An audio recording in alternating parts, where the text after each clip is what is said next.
Hello and a very warm welcome on ESPNcricinfo Match Day T20. This is an all or nothing contest and I've got an all-pace attack to take care of that for me. Sean Tate is in the house as well as Ajit Agarkar, and this is the game that we are building up to. It is called an eliminator and it is appropriately named because the team that loses this one goes home. It is the Sunrisers Hyderabad against the Kolkata Knight Riders. The game is at the M. Chinnaswamy Stadium in Bangalore. Like always, our format is 45 seconds to our analysts to look at our match points. Our first one is on your screens now and it deals with the top of the order for the Sunrisers Hyderabad. It has been the Warner and Dhawan show once again for them.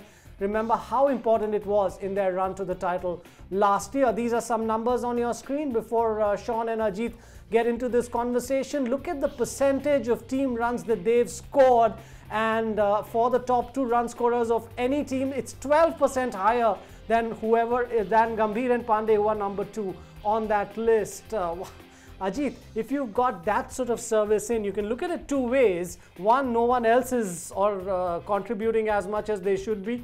Two is, well, what a team combination they've got. Two guys at the top who are scoring half the runs for them. Yeah, I mean, Warner's the main guy here. I mean, Shikhar Dhawan's kind of got into form as the tournaments progressed.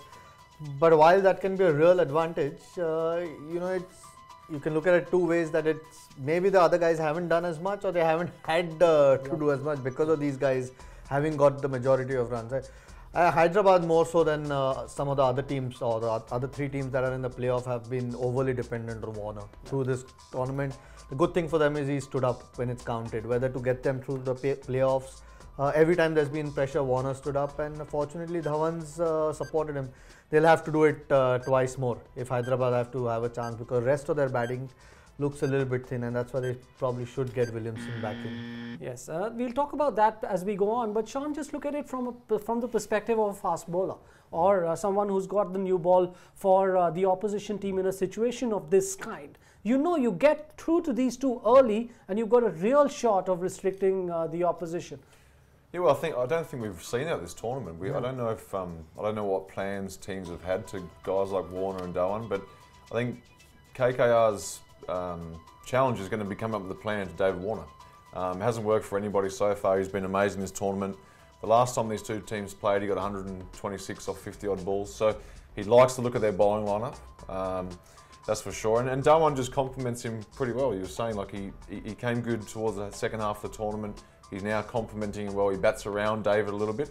And he's a great player himself. So I'm just wondering what they're going to do early. If they're going to bowl some spin maybe to David early on and try and change it up a bit. But depends who they pick for their bowling arsenal. Yes, and of course depends on what sort of conditions and what is the game situation at the time. But yes, Warner and Dhawan more critical to their team than any other team relies on a set of two batsmen. What about the bowling though? This is our match point 2, and here too Hyderabad have got great service out of Bhuvneshwar Kumar and Rashid Khan as a bowling unit. Bhuvneshwar, the fast bowler, Rashid Khan, the leg spinner. Some numbers up on your screens before we actually get back to Sean and Ajit, and that also is about the top two wicket takers and their contribution, not as skewed as you would think for Warner and Dhawan, but look at that again.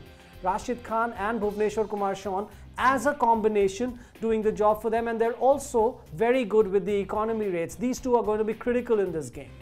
Yeah, this is like the McGrath-Warne combo at the moment, the leg spinner and the seam bowler. But yeah, we talk a lot about their batting with their openers, but these guys have been two of the premier bowlers in the competition. Obviously Bhuvi sitting at the top of the wicket-taking list, and obviously Rashid coming in and showing he's worthy of an IPL, of being a great IPL bowler. So it'd be interesting there. They've got their work cut out. They've got to bowl to Lynn, and if they go with Narayan, some guys are going to take it to the bowling. So actually, and talk about Rashid, he might not be a bad option to Lynn early on this Bangalore wicket, which holds a little bit.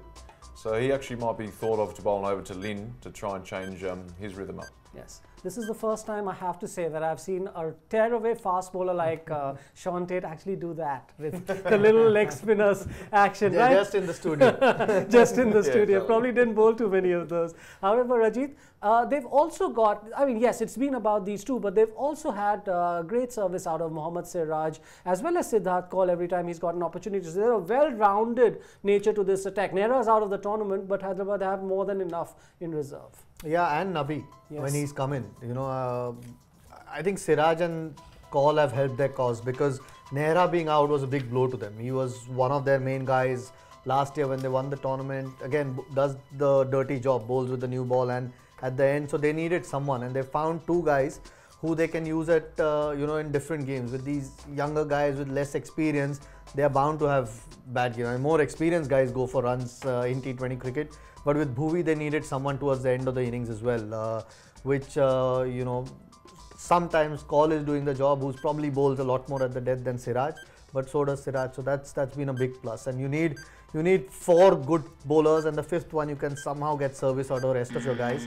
But they've got 4 good guys at the moment, and they'll need all of them to perform. Yes, and if Yuvraj plays, of course, he can provide a little bit of left arm spin. We haven't seen much of that, right? Those we've talked about Hyderabad a little bit. How about some conversation about Kolkata? And it is a bit of a bad patch, like it or not. Kolkata, at one time you thought shoo-in to the top 2, but suddenly last 5 games, see what's happened, and that's on your screens now. They've actually lost 4 of their last 5 matches, and they should have been in that first qualifier. Instead, they're now going to have to do it the hard way. Ajit, what's happened there? They really have tapered off towards the last bit of that tournament and now find themselves in a situation where they're actually coming off a sequence of defeats, which is never easy in a game of this kind. Yeah, and especially those last 2 against Mumbai and Punjab. I mean, Mumbai almost played the second team. Yes. And Kolkata should have cruised that game. It was some really average batting from a strong batting lineup that let them down, and they can't make those mistakes. Narain's been successful at the top for them, but I think it's time for Gambhir to come back there because Lin's explosive enough. You don't need 2 guys. Yes, Narain and Lin had that partnership in Bangalore the last time they played, but I think Gambhir needs to, because at 3 and 4, Gambhir and Uthappa, similar sort of batters. Gambhir might give a bit more solidity at the top, and he needs to come back up because they need to sort their batting problems out. I think a couple of times they've been too soft with their batting. Yes, in fact, let's establish that before Sean comes into the conversation. Last 5 games, look at the numbers for Gautam Gambhir, not looking very good at all. Manish Pandey's done all right, but still he hasn't been able to finish games off. Robin Uthappa also off the boil a little bit. Now, I'm just imagining a scenario. Show me Sunil Narain batting against Sean Tate, and you know immediately what your tactics are going to be. And Hyderabad are going to want to do that as well. They're going to want to rattle him more, aren't they, Sean, with pace. So Kolkata have got to be answering with quality batting, you think? I mean, personally, I would be bowling short at him. I don't think he likes it there. I think he's a little bit timid against short bowling. The only problem is whether or not Hyderabad have that pace power. That's the other question. Some of their slower guys are effective as well. But Kolkata, I don't think they're going to panic. I think they're pretty well drilled. I was there last year for a few weeks with that side, and Jacques Kallis being the leader there. He's a calm guy. He's a confident guy. He's played a lot of cricket, and so are the leaders. Gambhir obviously has been through it all before, so I don't think they'll panic. They'll be fairly confident. But at the same time, I mean, I think the opening thing's a big deal. They've changed it up a bit. Lin's was out, then Lin come back in, and then what do you do with Narain? I probably tend to agree. I'd take him down the order, get Gambhir and Uthappa did really well at the top of the order, so I think that's mixed them up a little bit. Yes, so that's the one tactical change that we might look out for. But as always, a cricket match is heavily dependent on what the conditions are on offer, and that's our next match point as we continue building up to this eliminator. It is all about this wicket at Bangalore, where things have changed dramatically from what used to happen in previous seasons, and we can establish that for you with some numbers. Guys, just have a look at this. 2016 average boundaries per game was 24. Suddenly you don't mind being a bowler at Bangalore because the average boundaries has gone down to 16. The average score is down as well. And Ajit, quite clearly then in that situation, you pick a team which is conducive to these conditions, which means that your bowlers are into the contest a lot more. Yeah, I mean, and that's why it brings every team into the contest. Yes. You don't need a 180 to try and then defend it at Bangalore, or a 200, which used to be the case earlier.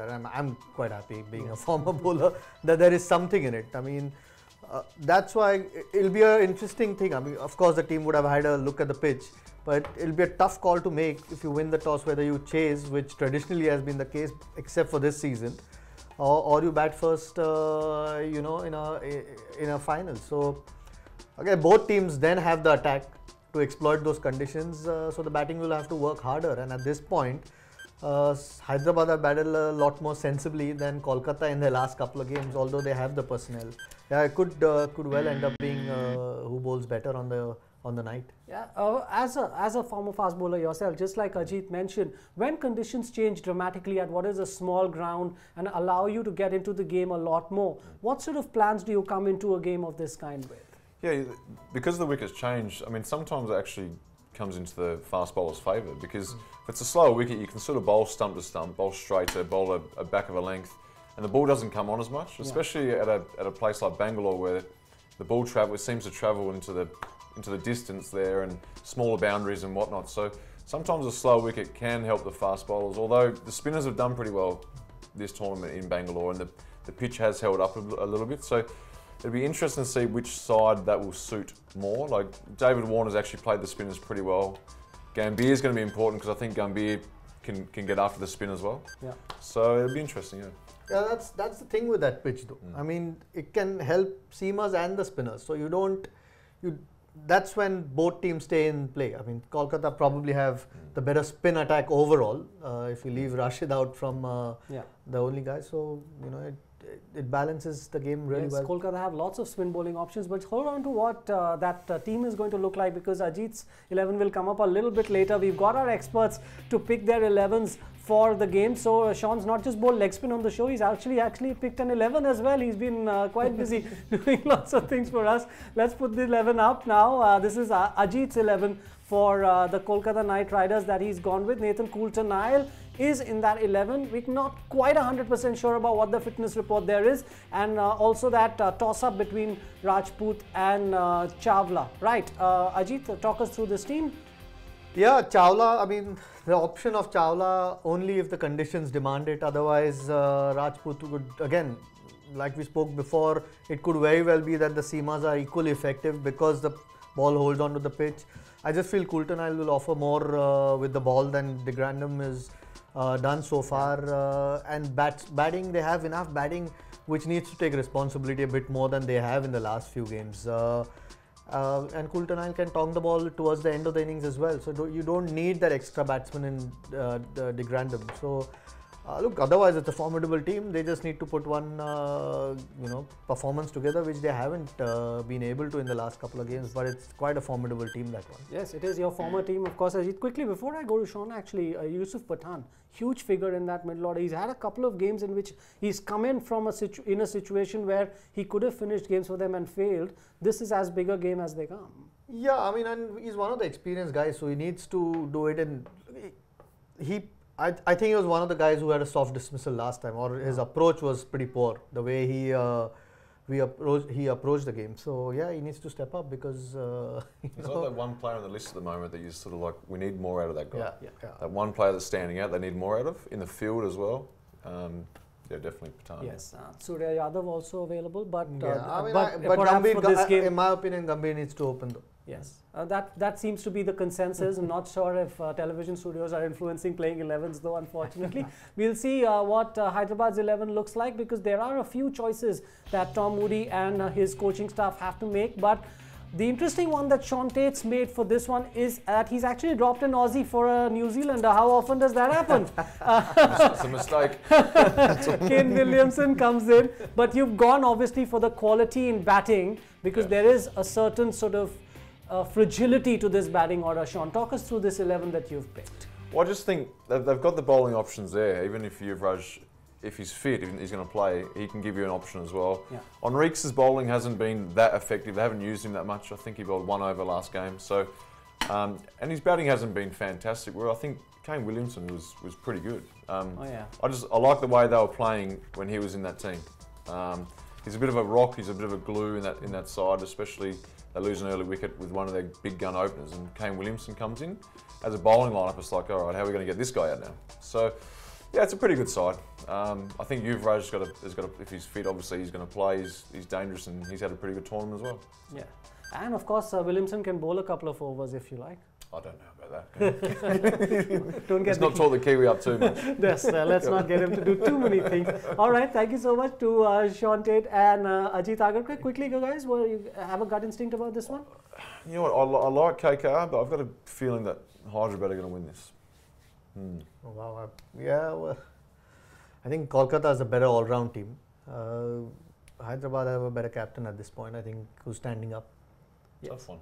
Yes, but remember, this is an all or nothing. It's a winner take all, because you win this, you go into that second qualifier, lose this, you just go home, right? So that's the situation. This is how you can connect with us on ESPN Cricinfo Matchday T20. Remember, you can get on our YouTube channel as well, Facebook Live at 7:30 p.m. We'll be building up to that game on ESPN Cricinfo as well as on Facebook. You can get your questions in for Sean as well as Ajit Agarkar, right? It should be a good one in Bangalore. Maybe there'll be a full house as well, because the locals are assured that their team won't disappoint them as they have this season.